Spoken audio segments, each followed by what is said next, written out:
You know, comic book characters are kind of like women. You don't have to know much about them, but wow, if they look amazing, I'm in.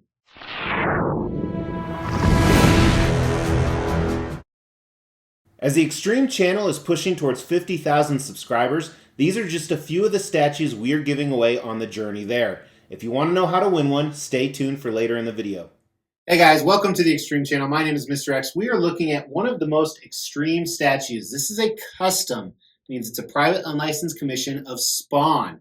Now this is 1/4 scale, however it's bigger than most 1/3 scale statues. So scale means how big is it relative to what a real life version would be.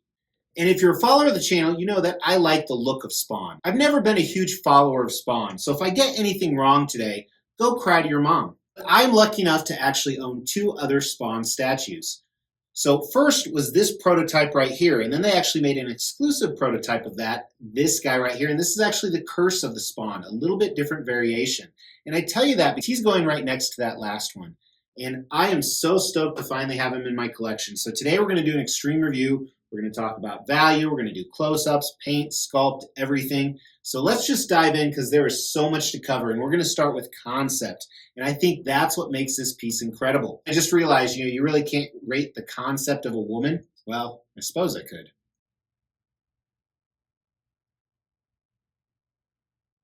No, I couldn't. So this right here is awesome. They started out with what I would almost call this a sub base down below. And it has some skulls on it, this concrete fixtures, almost like a shrine, maybe something similar to that. Now on top, I believe this is a version of Violator, who's Spawn's arguably biggest enemy. And I actually own a Violator statue as well. But as you move up, it is defeated. So this is the head of the Violator. And I could be wrong. If I'm wrong, again, go cry to your mom and correct me in the comments below. But Spawn is standing atop him, totally victorious and totally badass. So in the rendition here, he has a giant sword. A scythe is a switch out option we're going to talk about in design. And he is just standing there smug and proud and badass with this giant cape flowing behind him. Typical Spawn getup. And what they did in here is they took kind of a realistic version and mixed it with the comic version. So I love how you can interpret both. I have him holding a green flame. And again, just a very smug look on his face. I love this concept. This commands attention, and it blows me away. I think it's a 5 out of 5 on the concept, and the design is even cooler because you can see the portable bus display next door, which holds a lot of different things. So before we look at all of this and talk about it, let's check out the unboxing and assembly. No wonder this is one of the most expensive shipping ever because 3 giant boxes. 2 of the boxes had the white foam with the straps. Here's the first one. Now the cape and a lot of other small pieces were inlaid here. I was shocked nothing was broke, but it wasn't, so very impressed by that. Here is the second box. Again, tons of different pieces. It adds Spawn's body, parts to Violator's head, the additional torso holder. Now the last box, interestingly, was the black foam, which I prefer personally. Had the straps, and this was mainly the base and the additional bust display.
Now, as a disclaimer, I already filmed the paint and sculpt, and for the first time, I noticed he is missing a tooth.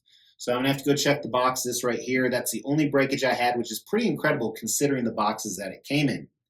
Now you have a number of display options. So first there's 3 portraits. Kind of a split face spawn, this right here, and I love this because it's different and unique. Your traditional spawn portrait, and then with the grinning teeth. And I love them all, to be honest with you. Each of the hand has two switch out options. The right hand has this giant sword that goes into Violator's head. Or a scythe. Then the left arm is him holding up the green flame. Or kind of draped down to the side. Now, as you see over here, this bust display not only hold the additional portraits, one at top and one down here, but it'll hold the arms that he's not using, which is pretty cool. Now, the way they did that, because the scythe and sword are a little bit different, there's not a lot of room on here. There's two different slots. One you would insert the sword, one you would insert the scythe. I think that's a pretty creative way to get that done, because I think all of this deserves to be displayed. Now, there are a few seam lines. Obviously, switch out portraits. However, the cape does a good job covering it. The horns of Violator, below, there's a seam line. So I don't think that's too bad at all. So as far as design, I'm really impressed. I mean, everything works really well. He takes up so much space, though, which I think is kind of a negative, even though it's awesome. So like the widest point is 29 inches or so with the cape. The base itself is about 19. The tallest point is just under 34 inches. Now, I believe the scythe is even higher. And the deepest point with the cape is like 28 inches. So he does command a lot of space for a 1/4 scale piece. I think that's a big negative. Overall, everything works really well. I have to give them a weak 4 out of 5 on the design. And the biggest reason is the size and the fact that I did have a breakage, but it looks like it'll be really easy to fix. You know what? Scratch that. First time ever, I'm going to change the score. I think it's a normal 4 out of 5. There's no difference. All right, so now we're going to look at the paint and sculpt, and there was a little bit of controversy about this, and honestly, there's some parts that are amazing, and there's a few parts I definitely would have changed, so we'll look at those. As we talked about, there's so much to look at on this guy, so I'll try and cover everything best I can, but let's start with this base down at the bottom. I like it. It has kind of this off texture feeling that makes it feel like it is stone and it isn't stone at the same time. You can see all the brown and green that's kind of faded in there. I think it really helps improve that look. Gives it, I would say, a comic vibe, where I feel like we talked about, this is almost a mix between comic and a realistic vibe. So I think the base is done actually pretty well, and I just hit my head with the scythe. Regarding the Violator head here, or so I call it, so the paint looks a little flat on the skin of it here. I think the ridges on these horns really help. It kind of gives it a good, almost like a tusk type feeling. And it's a little bit darker gray there than it is on the back here. This is kind of the flat part I'm talking about, but it's kind of towards the back, so I'm not really too worried about that. Now with his mouth, one interesting part, I wish they would have differentiated the blood colors between the gums and up here. I think it just a glistening effect is all they added, which does do a pretty decent job. Now the colors they chose, kind of interesting. Purple, it looks really good. It just isn't my choice. And I think I'm missing a tooth here. I did not see it in the box, but I just noticed that now. And as a disclaimer, I'm filming this before the actual review, so you'll hear me say stuff out of order. But I think they did a nice job with the mouth in general. Very grotesque, very gross. And he has kind of these purple scale lines down here, and I think that just really adds to it. But it's kind of this just plethora of colors, which really help break up the darkness that you see on Spawn above. The eyes are okay. I don't like the bubbling in the eyes, personally. I think that's what's putting me off. I think the green is a fine contrast. Up here where the horns are broken, again, it's kind of the same color of blood as down here, which to me, I don't know if that's supposed to be right at all. I do like the red in between the ridges over here. Then you have some bumps here on the back of the actual head. There's some of the seam lines I was talking about, but you don't see from the front. Now, regarding this blood right here, I wish they would have given this the type of effect they gave over here. I think that would have been really cool. Now, granted, I know they weren't going for that. This was more of a hey, this is what I'm going to look like with kind of the cape wrapping around down here. And it is a distinct color different than the gauntlets on his arms, kind of this darker red with some black shading in it. And then we're going to go to the main body, but a lot of the similar traits obviously on this one. The sword looks good. So for a black sword, it doesn't have a metal feel. It does feel, or not feel, but it does look more like polystone, which I'm okay with because to me it's kind of that comic vibe. And the same thing about this scythe here, but even like, look at the wrapping on the handle. I think that looks great. Very dark, this mix of silver and black throughout. Now on Spawn, so I love the striations in the skin, typical of, most Spawn pieces. The anatomy's a little different. So what I mean by that, it's not super humanoid, even though he is humanoid. You don't see your typical like bulging calf muscles or well-defined quads. But I think the paint job looks good on him. They added a lot of shadowing in that white, so I think that helps, not show it too much. The metal chains look really good, I think. I think they did a nice job on the paint job to really give a sense of metal, even though it is resin. And the belt buckle matches well. And again, the gauntlets, I think, look really good on up here. I really like the translucent flame effect. That's done pretty cool.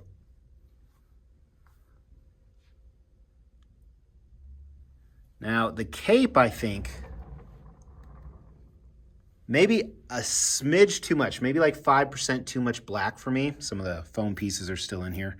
But otherwise, I really love the flow of this. I mean, that's pretty cool how it goes like that, and then the paint contour follows that. It's done really well. His gauntlet over here, I'm not a big a fan of this one as the other ones. I'd say this is like, I don't want to say it's weak, but it's one of the weakest parts of the statue when it comes to paint.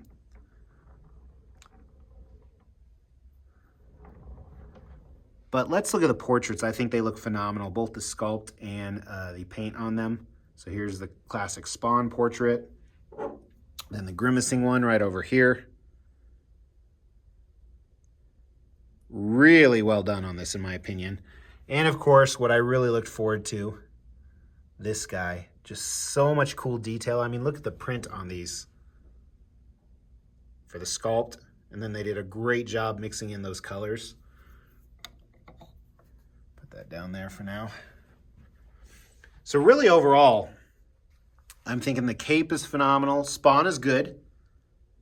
A few pieces on the base, mainly stuff on the back here I'm not a huge fan of, but I can get past that. And again, it's something with this purple right here. I think this is the big issue that's kind of throwing me off. And I think it was that way on the renders, and I don't like the green spots. But the rest of it, honestly, is done really well.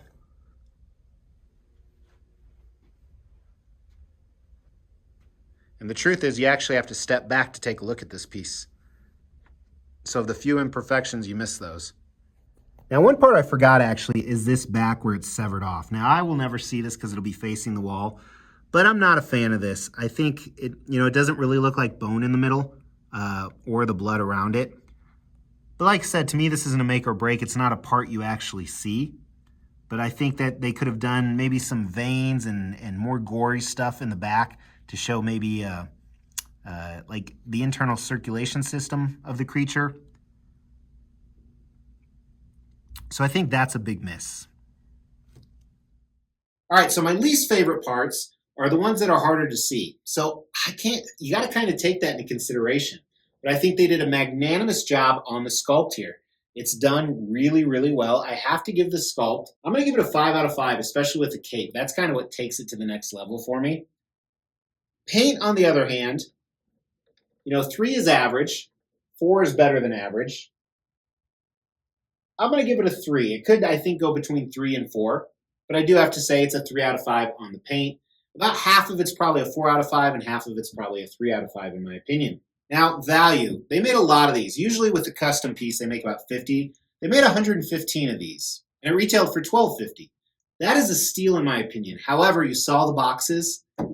Shipping was over $1,000. That is crazy. Now, As I said, this is actually bigger than a lot of half-scale pieces even that you get, and there's a lot more going on. So I think the $2,000, $2,200 price tag is fine, and there's not a lot of amazing Spawn statues out there, and this is truly an amazing Spawn statue. So I definitely think I could get my money back. So I'm going to give the value a 3 out of 5. I think if the edition size was like 50, it would probably be a 5 out of 5. Now, last category, it's not a cumulative score, but does this have the X factor? Is this a 5 out of 5? Of course it is. This is fucking amazing. I really, really love this guy, despite some of the things I pointed out. I mean, remember on these reviews, I'm paid to be, that's not true, nobody pays me, but I'm nitpicky on a lot of stuff that I would have done differently. And you got to think, there is so much different stuff on here. I think they accomplished what is very hard to accomplish. And major props to this team, because it's truly awesome to have this in front of me. And I can definitely see a lot of people seeking this guy down, especially if you're a Spawn fan. This is an absolute must-have. So this is what I want you guys to do. If you've caught that Curse of the Spawn review, throw down in the comments which one wins, that one or this one. I think they're both fantastic. The reason I asked you to comment is you could win a statue. We will be giving all of these statues away, plus additional ones at every 5,000 subscriber milestone. To win one of these statues, all you have to do is make sure you've liked this video, you've subscribed to the channel, you've hit that bell notification, and then just drop a comment below. Every 5,000 subscriber milestone, we are going to do a random drawing and pick a random comment and give one of these statues away, plus some additional ones I'm not showing right now. The more videos you comment on, the higher your chances are to win. Thanks for tuning in, guys. Really appreciate it. Again, hit that like button. It really, really helps the channel. If you want to see what he looks like, make sure to check out the social media below. I post exclusive pictures on there. Till next time, take care.